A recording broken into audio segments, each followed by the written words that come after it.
空调的波纹管中间断了或者是破损了，而两根粗细是一致的，那么我们如何把它对接在一起呢？今天我们就分享3个实用的小技巧。第一个小技巧，首先我们把其中一根波纹管，我们像这样给它剪开，剪开之后，我们把另外一根波纹管，我们像这样给它旋转，我们放在另一根波纹管的内部，然后我们给它包上胶布就可以了。但是对于这种接法，它这个接头比较大，然后它留的这个豁口也比较大。然后我们来看一下第二种方法。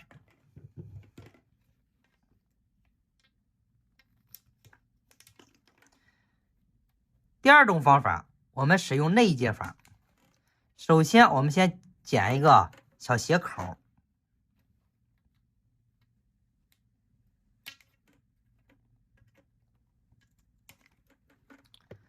然后我们用手像这样给它捏在一起。这时，我们把它放在波纹管的内部，接好之后，我们给它包上电工胶布就可以了。但是对于这种方法，如果我们接在内部，它这个口就会无形中变小。如果波纹管内部有异物的话，很容易被卡住。然后我们来看一下第3种方法。首先，我们从波纹中间这个纹我们给它剪开，另外一边也是一样的。然后我们用剪刀，我们剪下一个波纹的豁口。我们剪的不用太多，我们只需要剪断一个波纹的豁口就可以。然后这时我们用另外一根波纹管，我们像这样旋转，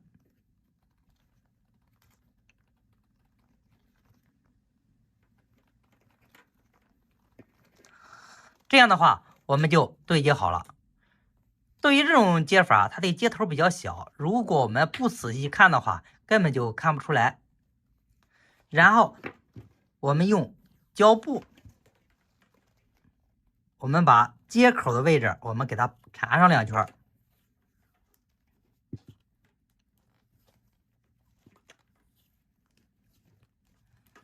这样的话我们就对接好了。